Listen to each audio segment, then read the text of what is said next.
Olá, meu nome é Rita de Cássia, mestranda da sexta turma do ProF, no Polo NB. E na disciplina Problemáticas da Educação Física, nos foi proposto como avaliação produzir um mapa conceitual explicativo a respeito das temáticas trabalhadas ao longo dessa disciplina. Mapa conceitual é uma estrutura gráfica que organiza ideias, conceitos e informações de forma sistematizada, ligando partes a um todo. Para tal, abordaremos as temáticas estudadas em cada semana, explicando-as detalhadamente em partes e depois analisaremos o mapa mental como um todo e suas ligações entre as temáticas. Nesse início, nós colocamos aqui a temática, que é Problemáticas da Educação Física, e os temas trabalhados ao longo das semanas: abandono do trabalho docente, relação entre teoria e prática, aspectos legais da educação física escolar, indisciplina e afastamento, ensino do esporte e questões de gênero. Iniciamos nosso mapa na semana 1, com o texto de Fernando Gonzalez, intitulado Educação Física Escolar, entre o rola-bola e a renovação pedagógica. O texto trata das diferentes perspectivas da educação física, com a expressão entre o não mais e o ainda não, deixando clara a dificuldade da disciplina em encontrar sua identidade, sendo explicada sob o olhar da atuação docente. Nessas atuações, trabalharemos com as práticas tradicionais, o abandono do trabalho docente e as práticas inovadoras. Começamos pelas práticas tradicionais. Essas práticas apresentam uma visão de educação física totalmente esportivizada, voltada aos códigos esportivos, como alto rendimento, aulas como treino para competições. E exatamente por esse motivo, acaba exaltando somente os mais habilidosos, o que muitas vezes há uma predominância da participação masculina. Logo após, temos o abandono do trabalho docente, que é descrito como desinvestimento pedagógico, caracterizado como o famoso rola-bola, em que a aula é totalmente recreacional. Os alunos, eles escolhem as atividades e não há nenhuma ou bem pouca atuação do professor. Novamente, fazendo uma ligação com as práticas tradicionais que vimos anteriormente, ficam os mais habilidosos jogando. Em contraposição, por último, nós entramos nas práticas inovadoras, que rompem com essa estrutura esportivizada da educação física, retratando essa expressão entre o não mais e o ainda não, pois coloca as práticas tradicionais em xeque, pedindo uma mudança de paradigmas, um novo jeito de olhar a educação física. E para isso, é necessário que se crie uma nova cultura escolar, que veja a educação física além da prática, mas como uma disciplina que trata dos saberes conceituais, não apenas do esporte, mas de todas as práticas da cultura corporal, formando assim alunos mais críticos. No segundo tópico, trabalhamos com o texto da autora Soraya Cristina Darido, relação entre o ensinar a fazer e o ensinar sobre o fazer na educação física. Aqui, nós trabalharemos entre a relação entre a teoria e a prática. Explicamos melhor esse saber fazer, esse ensinar a fazer, que trata a educação física apenas como uma prática esportiva ou treinamento, ou ainda uma aula recreacional, onde o mais importante é o saber jogar e as técnicas necessárias para esse jogar, definindo, portanto, esse saber fazer como apenas a prática da aula.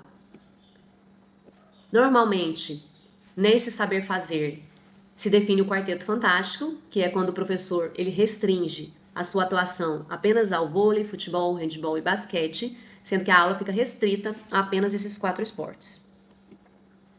Em contradição a esse saber fazer, nós encontramos o saber sobre o fazer, em que o estudante não se limita apenas à técnica do jogo, mas aos saberes conceituais, ou seja, os diferentes temas que envolvem uma prática corporal, que pode ser sua história, sua relação com a sociedade e com a cultura, e muitas outras questões que podem ser exploradas além da prática e das técnicas.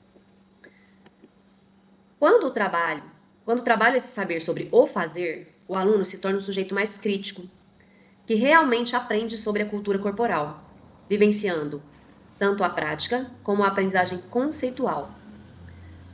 Podemos ver, assim, essa relação desse saber sobre o fazer nas práticas inovadoras, aquelas que nós falamos no item anterior.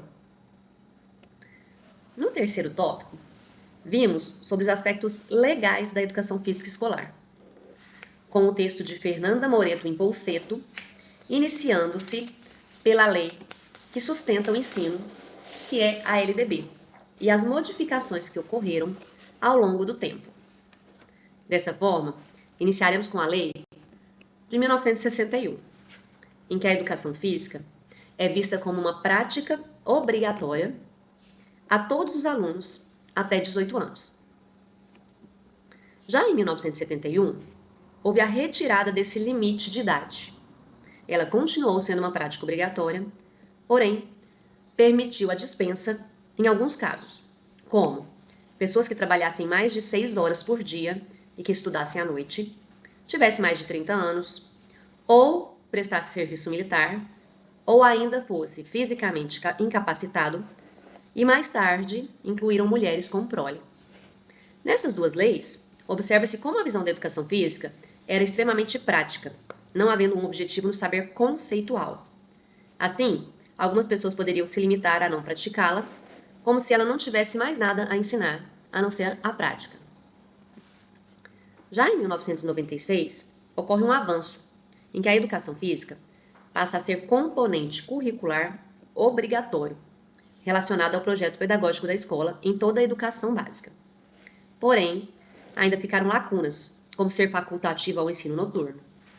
Então, em 2003, há a elaboração da Lei 10.793, que determina a disciplina como componente curricular obrigatório em toda a educação básica. Porém, volta a permitir a dispensa da prática aos estudantes, como na Lei de 1971. Dessa forma, a autora faz uma análise a respeito dessa dispensa, já que na lei denomina-se apenas como a prática, o que significa que não abstém o aluno dos saberes conceituais da disciplina.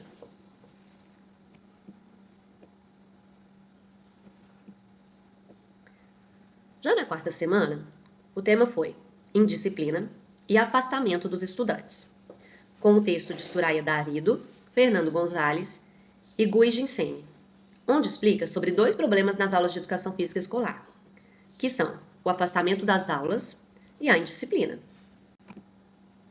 No afastamento, podemos destacar alguns fatos para que ele ocorra. O primeiro é o aspecto legal, que permite a dispensa dos alunos que citamos no item anterior a esse, que entra dentro daquela lei que permite toda a dispensa daqueles alunos. Principalmente também quando as aulas acontecem no contraturno, que é onde acontece esse maior afastamento.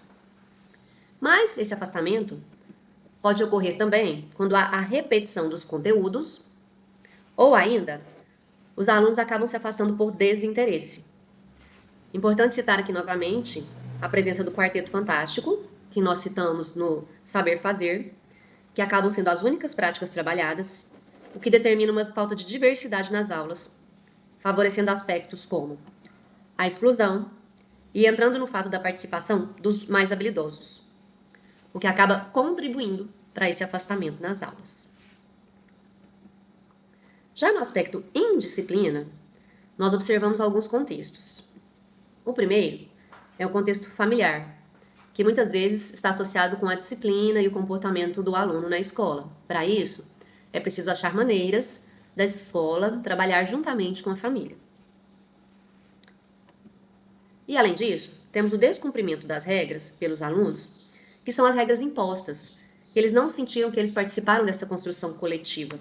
Portanto, eles não precisam colaborar com o cumprimento dessas regras. Para isso, os autores citam algumas propostas, como as construções coletivas, atividades cooperativas, o Sport Education e o futebol calerreiro, que entram dentro dessa proposta do trabalhar coletivamente com os alunos para que eles construam as atividades, as regras e o que precisa ser construído durante as aulas. No próximo tópico, relacionado ao ensino do esporte, temos o texto de André Luiz Barroso, intitulado Inquietações no tratamento do esporte na educação física escolar. Esse tema vem fazer um resgate sobre a esportivização da educação física, que se relaciona tanto com as práticas tradicionais, que nós falamos lá no começo do nosso vídeo, com o conceito do saber fazer, que nós também já citamos aqui, onde a educação física se destina apenas à prática, e novamente citamos como problema nesse ensino do esporte a predominância do quarteto fantástico, ou seja, a hegemonia de alguns esportes na aula, deixando outros esportes aquém do ensino.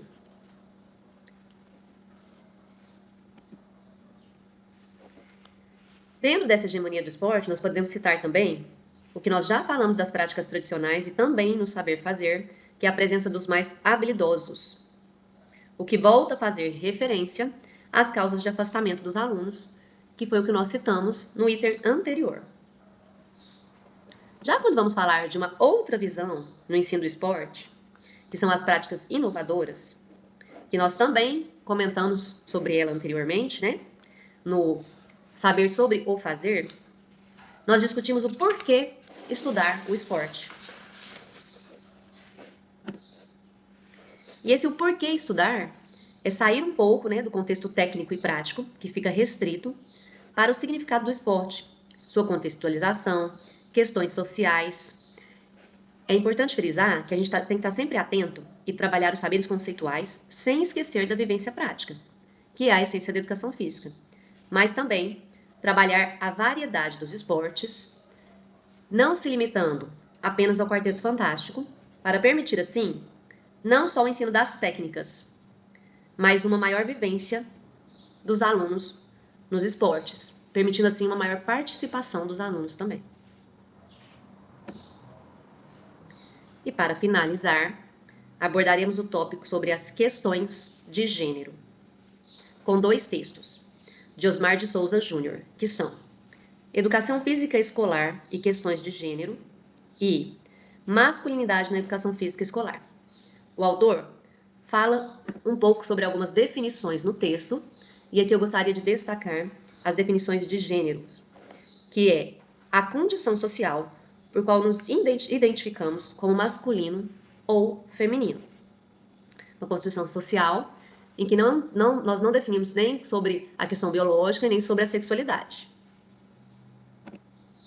Logo após, ele faz uma relação entre as turmas mistas, indicando que muitos professores, na época em que essas turmas mistas foram elaboradas, né, tiveram resistências em trabalhar assim, mas ele foca na importância dessa mudança para a conscientização da diversidade nas práticas corporais e participação de todos os alunos,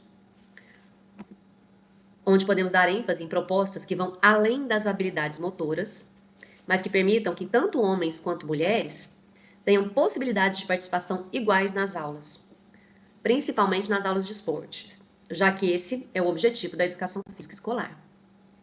Trabalhar com propostas para a inclusão em que todos possam participar igualmente.